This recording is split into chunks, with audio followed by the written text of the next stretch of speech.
I am your host, Nicole Will, and we're so happy you're here as we navigate the world with your aging loved one. We are here to come alongside older adults, family members, and the senior living community as we explore the world of aging and elder care with helpful resources, informative interviews, and approachable conversation. We get to do this together, so join us on our journey, and this is the Will Gather podcast. What do we do when we learn our loved one has a new diagnosis of dementia? Where do we go and where can we learn what support is available to us? Today, my guest is Leslie Fuller. She is the founder and CEO of Inspired Senior Care. Leslie is a social gerontologist and has her master's in social work. She's worked in senior living for many years as a director of resident services and also as an executive director of an Alzheimer's and dementia care community. She's learned the challenges of families who were supporting their loved ones and the unique role that staff plays as being a care partner. Leslie is a wealth of knowledge. Her positive energy and ability to really focus on those strengths is encouraging for us.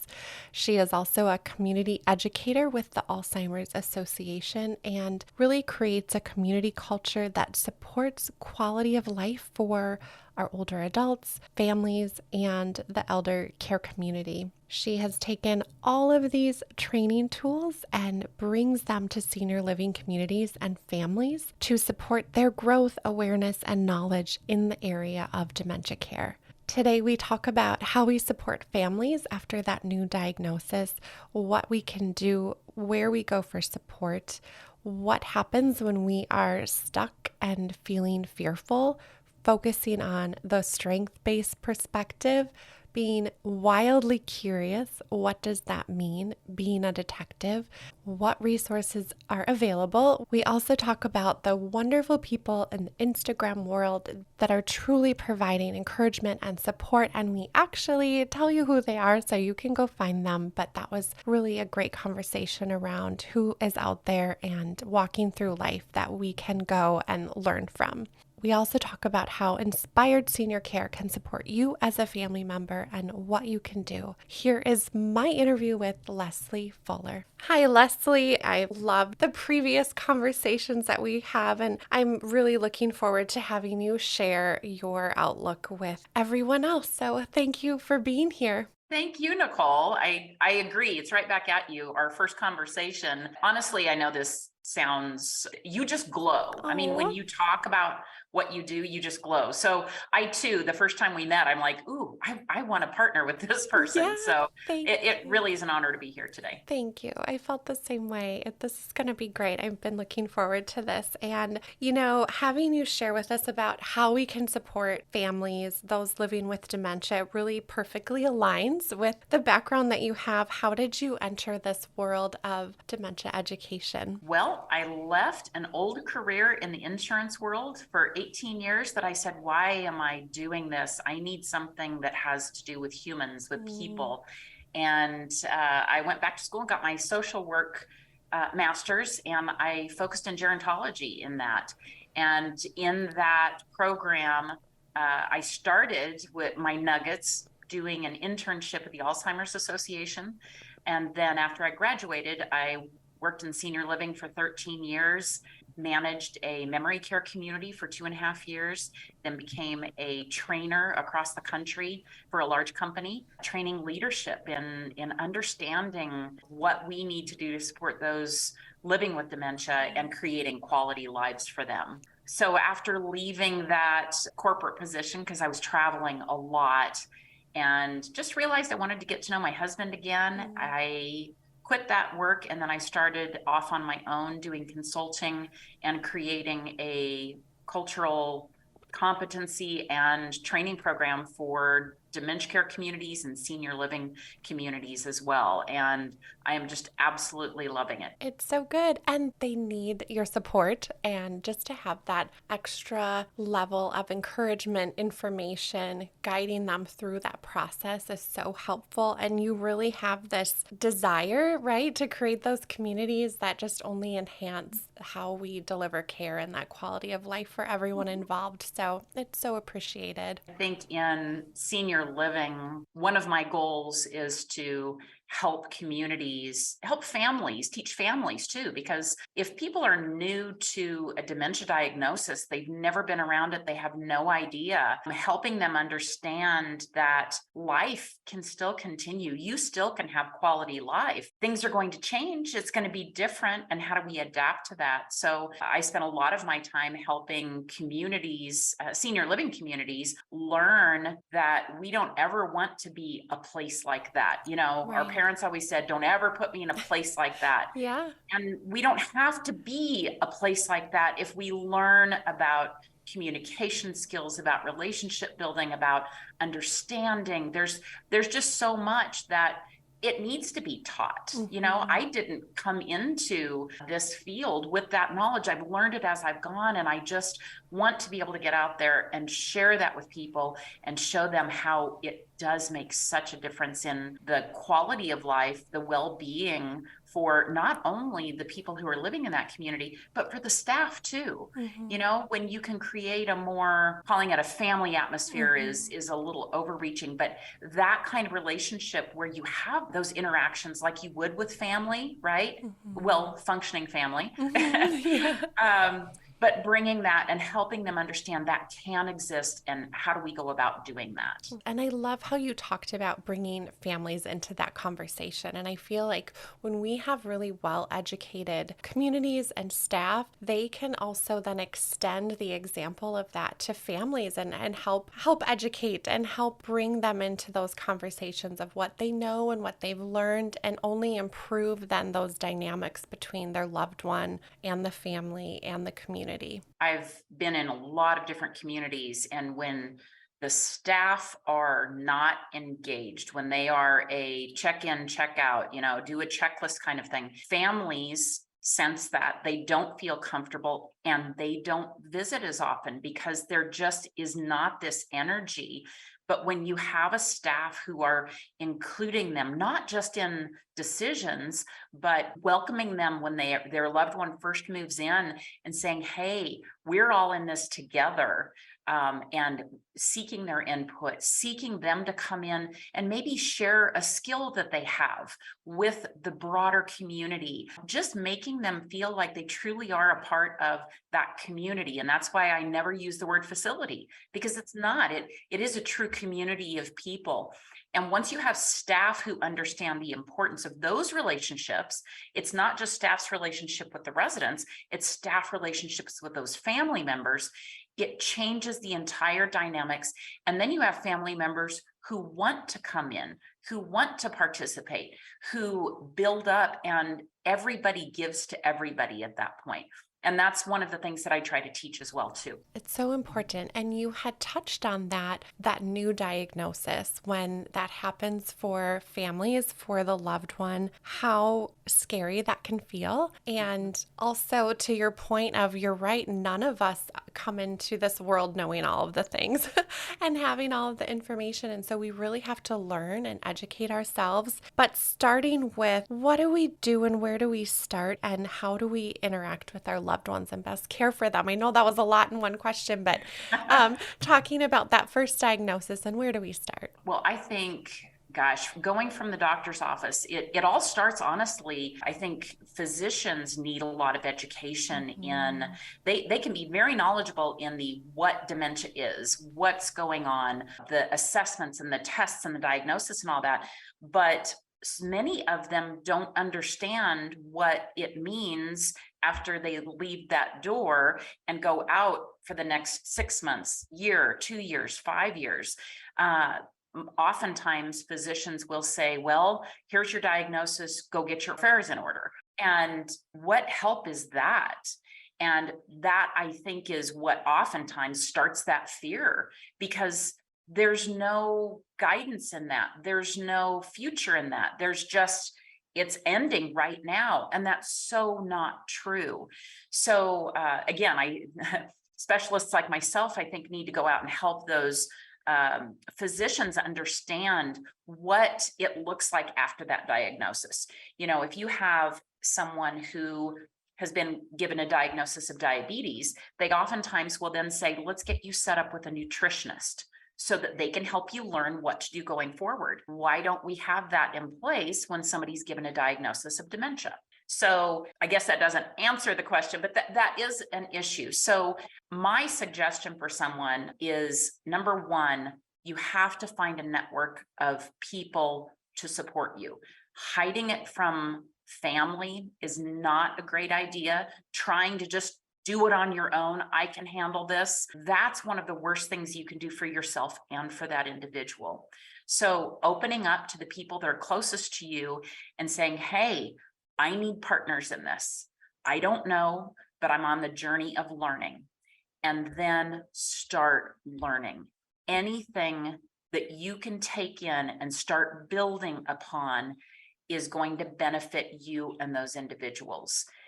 Like I said, I've been working in this since 2008, and there is not a day that goes by when I'm coaching or teaching or working with families that I don't learn more. Every time I teach one of my presentations, I have questions that come from the audience that triggers more in my mind to think and to process and to grow my skill set. I guess look at it like a new language, right? You've stepped into a new world. You need to learn that language. You need to understand what comes with that new culture of what you're getting into, and really being open to research. I am a community educator for the Alzheimer's Association, and they have a collection of probably 12 different presentations that community educators like myself do. We do them live, or you can go to the website and you can listen to them there. And they start from the very beginning of what are the 10 signs? What are things to kind of look at? And then they cover lifestyle changes that we can do for ourselves to help keep us healthy. If we don't keep ourselves healthy, how can we help those that we love stay healthy? And then the courses go on to continue issues on communication, issues on behavioral responses that are happening. What does that mean? What does that look like? I love teaching those classes, and I love the conversation that can happen in those, and in just encouraging people that the more you know, the less you're going to be fearful. It doesn't change the diagnosis. It doesn't change the progression of what the physical changes are. But I like to say that for an individual who's living with dementia, 50% of the changes that they're going to experience, we can say have to do with diagnosis. The other 50% has to do with their surroundings, with the people that are spending time with them, with the support that they're receiving, with the ability they still have to engage with those that they love and they care for in their environment. It's just, we can't change the disease, but we as care partners and staff maybe who are working with them, we can change ourselves. It's how we respond to them that really, I think, is where we can make the difference between struggling with it and living with it. Right. I always say too, and I've said this before, caregiving and being a care partner is really an inside job. And you just confirmed that, where we can control how we respond to our situation, how we interact, how we encourage those around us, and in the amount of education and information that we digest and can go and seek out. So yeah, it's very true that we cannot hopefully live in fear. But are there any practical things that you can impart to us about how do we really try to do that, to get unstuck from the fear? I think that being able to be with others and talk with others and being willing to be open about it. Mm-hmm. I think, like I said earlier, trying to keep it in to yourself and handle it all yourself is not going to work. You have to have a support system that's out there. If for nothing else, what if something happens to you? What's going to happen for that individual that you love and you're caring for? Right. You have to build that network. We cannot do this ourselves. And I think if they're willing to do that, the education is really important. I can tell you a great place that I have really learned about in the last 6 months is the professionals and family care partners that have been through it, who have created, I'm going to go social media on you here, Instagram pages. I have my own Instagram site. It's not the best one out there, I'll tell you, Yeah. but it is. I have found people really appreciate just the personal touch on those, and Mm-hmm. really hearing stories, not reading a book. Not, I mean, some people that is helpful for, but really seeing that human interaction and hearing the real stories of, what you've lived through in your work, what I've done in mine.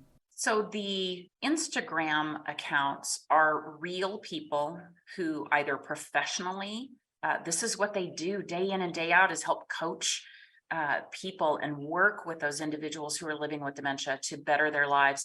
It also includes family members who they share, they're very open and honest with their struggles and with their successes.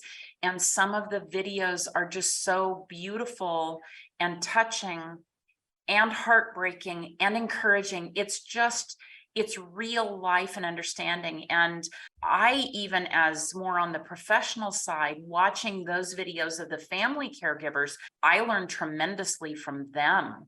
So I really would recommend them to start there. It's really going to help them also understand they're not alone. There are other people going through the same situations and seeing some of the realities of what they have to deal with. And I think one of the best things from these family caregiver Instagram pages is really sharing that we have to let some stuff go. I like to say we all have a lot of agendas in our life, right? We got the work agenda, the kid agenda, the schedule agenda, all of this. And when it comes to an individual who is living through the journey of dementia, guess what?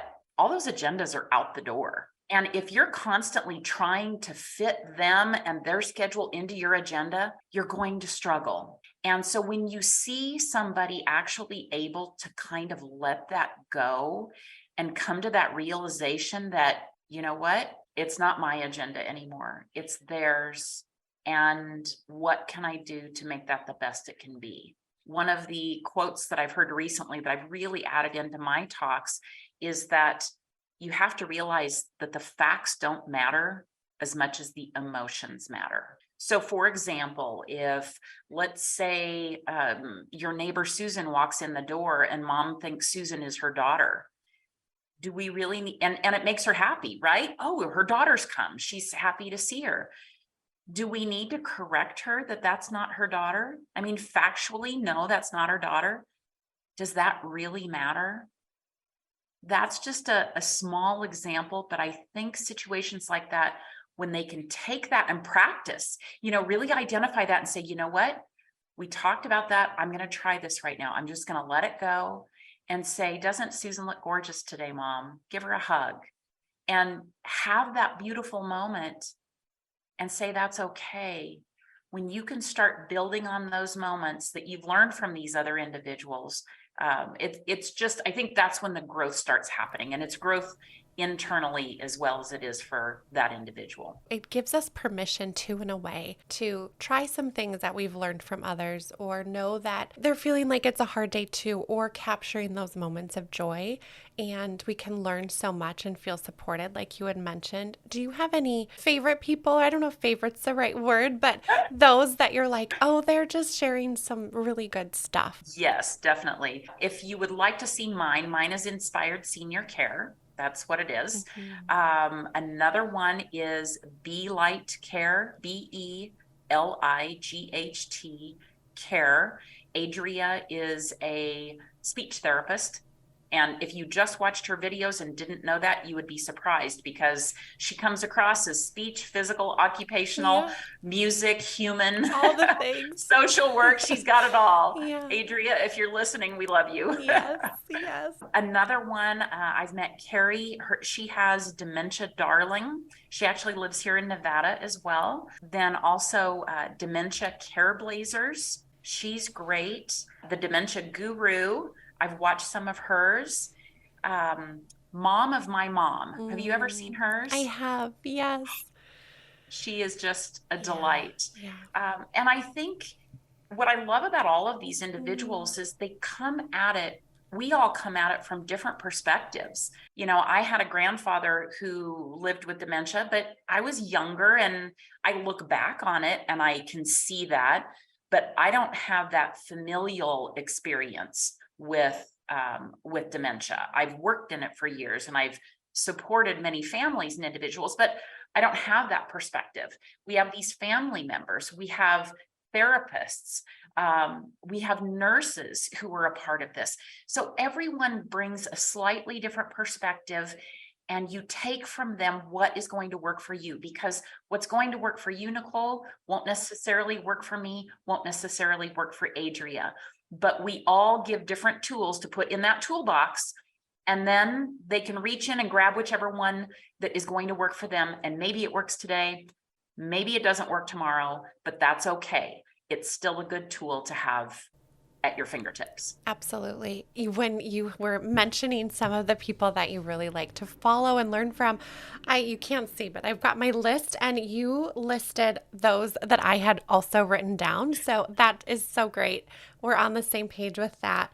There's one more person I could add to that. It's Miss Patty Cake. I don't know if you follow Yes. Patty, but she's also wonderful and shares so many, just all the things around caregiving and even life after caregiving. And now I know she stepped into another caregiving role with a family member, but it is just a wealth of information and such a great place to start. I think families don't really think of that space as being where we're going to really go and find valuable tools, but it is there, and we're really supported in that. It really is becoming a community. How social media has, for the bad things that it has some amazingly good things.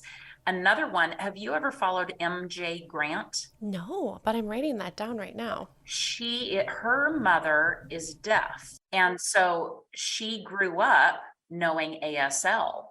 So from her perspective, supporting her mother living in a senior living community where she is deaf and the staff don't necessarily know ASL, and taking that perspective of dementia progression and sign language, what does that look like?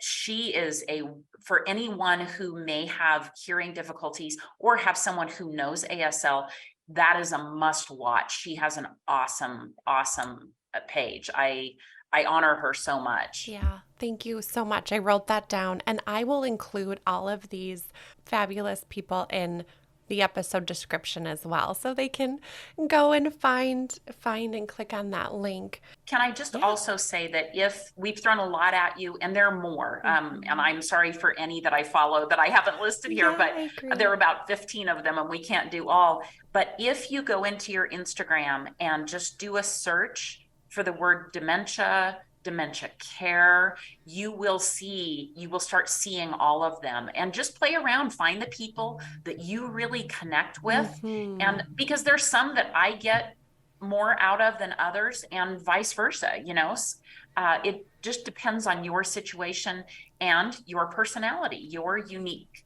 Are you an introvert? Are you an extrovert? You might really connect with different people versus others. Yeah. Thank you for bringing that up. There's also, when you search, I never knew this up until recently, but we know we can follow people, but you can also follow a hashtag. So for families that are searching dementia or dementia care and they pull up that hashtag, they do have the ability to click a follow button and then be able to see any post or person that references that hashtag as well. And I have found that to be really helpful when I'm connecting with people and wanting to learn more, that I'm able to have access to that. I appreciate you sharing that, because I realized I need to do a better job of putting hashtags on mine. Yeah, exactly. I know, I learned that a little bit ago and I'm like, this is wonderful. I did not know that was an option. Your perspective is really pulling out those strengths and what people are doing, and looking at that from that positive lens, looking at what we can do rather than what we can't do. How does that translate as family members? Share with us more about that, having that strength-based focus. So as a social worker, in my studies, we were hugely focused on what's called a strengths-based perspective. And the concept behind that is looking for the things before you stop looking at what they can't do. Let's look at what can occur. And that isn't just necessarily their strengths, as in, can they hold a pen? Can they go for a walk safely? It's beyond that. It's really looking at the strengths of the whole situation. So going back to when I talked about the importance of having that circle, that community that's surrounding you, whether it be family members, whether it be spiritual family members, whether it be neighbors, who does that look like as far as the people? Those are strengths, right? So we need to focus on what are the strengths that you have there. Then we also look at what are the strengths of that individual. So, for example, if we have someone, let's say your mother was always this great cook, but she is no longer able to independently pull out her recipe and cook a meal, that doesn't mean she can't cook anymore, right? She just needs to have a partner. And I think having that word partner as foundational into anything you do with that individual is super important, because if you go into it that I am their partner, what does being a partner mean? And that means you do some things, I do other things. So going back to mom is maybe you pull the recipe out and maybe you ask mom to read you the recipe. Maybe you ask mom, which recipe would you like? Maybe you ask mom, would you cut up the apples for this? And I will mix the pie crust. Finding a way to still have them use their abilities to participate. It's so very important that we don't just have this mentality of they have dementia, therefore I must do for them. That's not the case. And we need to be able to find those strengths. Strengths might be decision-making. Strengths might be talking on the phone. Strengths might be singing. Strengths might be comforting or nurturing a child. Looking for what they can do and is meaningful to them is huge. We can't just stop at the diagnosis where the doctor says, get your affairs in order, that's it. No, it's not. Yeah. They don't look for the strengths in that kind of presentation, right? Right. And not all doctors do that. I don't want people to get that impression from me. But so that's really what we mean when we talk about a strengths-based perspective. And do that for yourself too, as a care partner. What are your strengths? And maybe where you need to bring partners into your world. Not everybody has the same skill sets. You can't do it all yourself. You can't do it all yourself. So bring people in.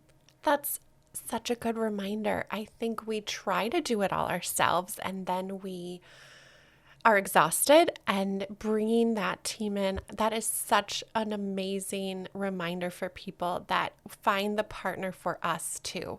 That is really going to help us sustain us and give us that encouragement that we need. There's this term you've used before, and I loved it so much, and I want you to tell us more about that, but being wildly curious.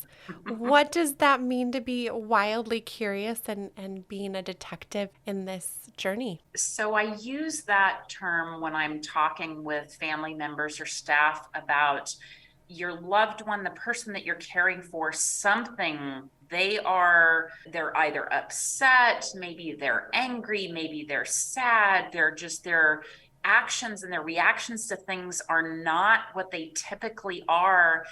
And we can't just stop there and say, oh, they have dementia, that's why they're acting that way, right?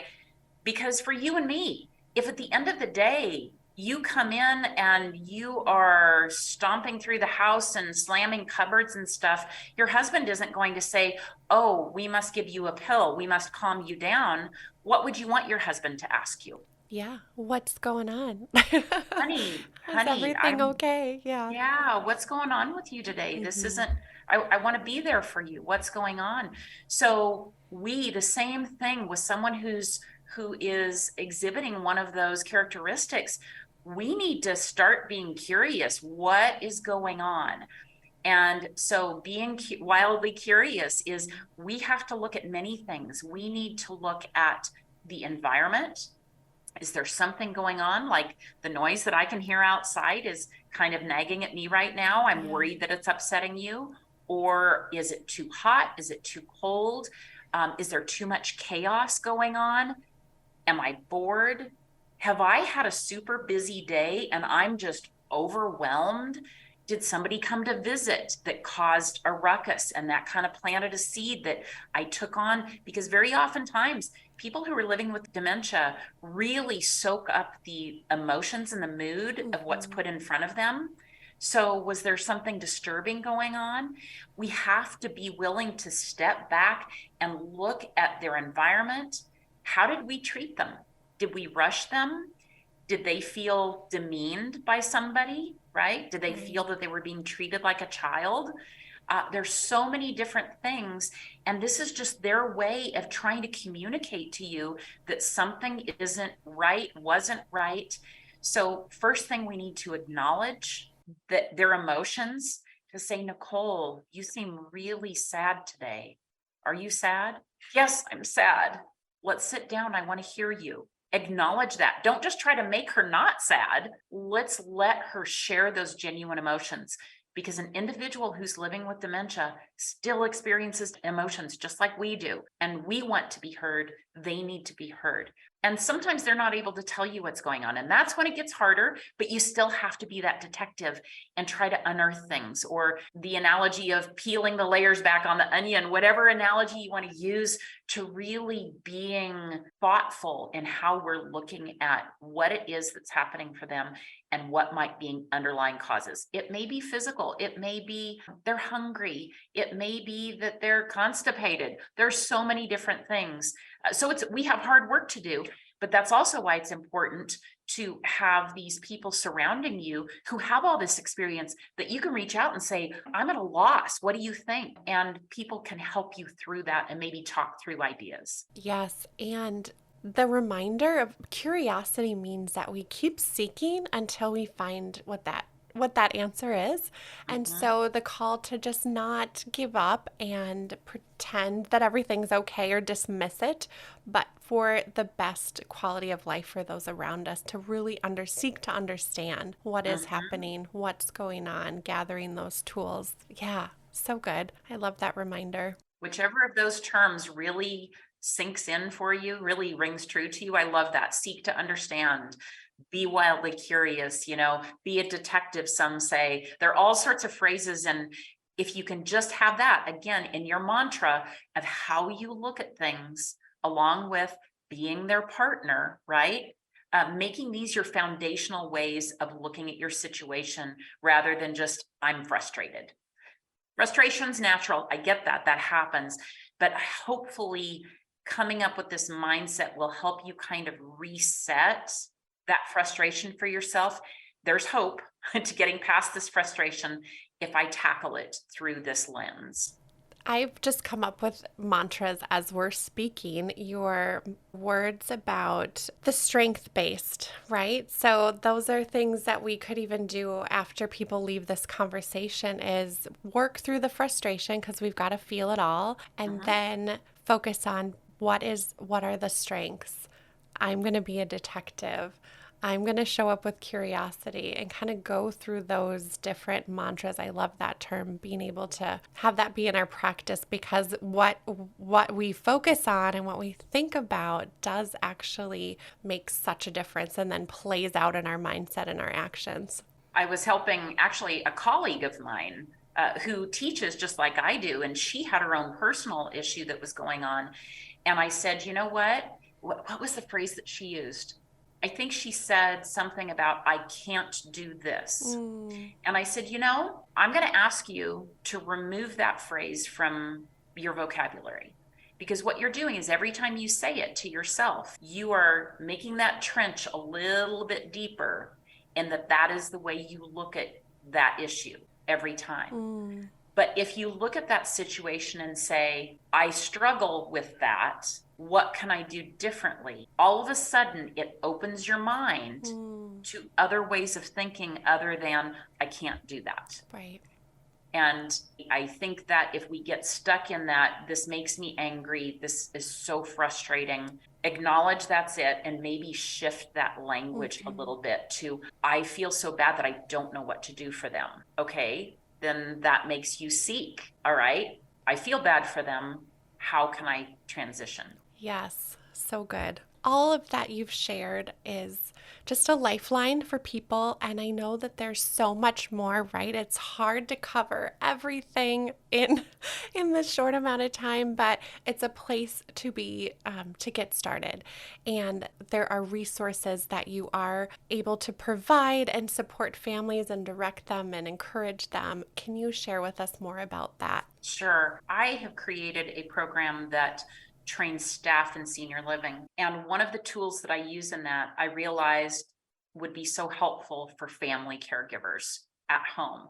And so what I did was I didn't create it, a wonderful young programmer in New Jersey created an app for me. And what this app does is, if you tackle one topic at a time, let's take, for example, the strengths-based perspective. I have a collection of cards that are in this app that help give you a nugget of knowledge to help you in what you're doing. And then I have a section where it asks you questions and it helps you as an individual connect to that knowledge, not necessarily in reference to someone who's living with dementia, but how do you connect to that content? And then it segues into, now how can I use that content to help the individuals that I'm caring for or that I love?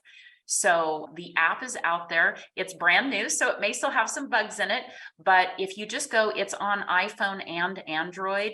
It's called Inspired Senior Care. And I think we have it priced at $2 a month, but you can look at all of the content on it. And I welcome you to give it a try.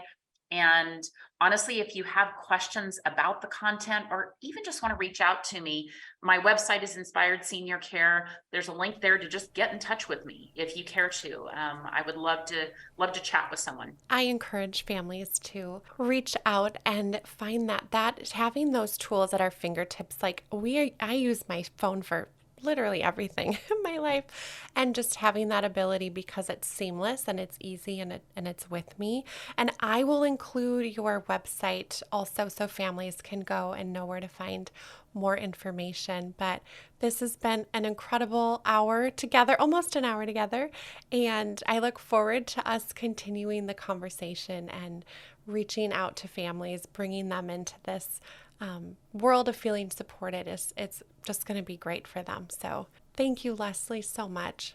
And thank you for this podcast, for your listeners. I mean, you all are a part of that greater community that we talked about, and just supporting each other. We don't have to do this alone. You don't have to do this alone, and just soak up as much as you can and spread the love. Yeah, that's all we can do. Thank you so much. All right. Thanks, Nicole.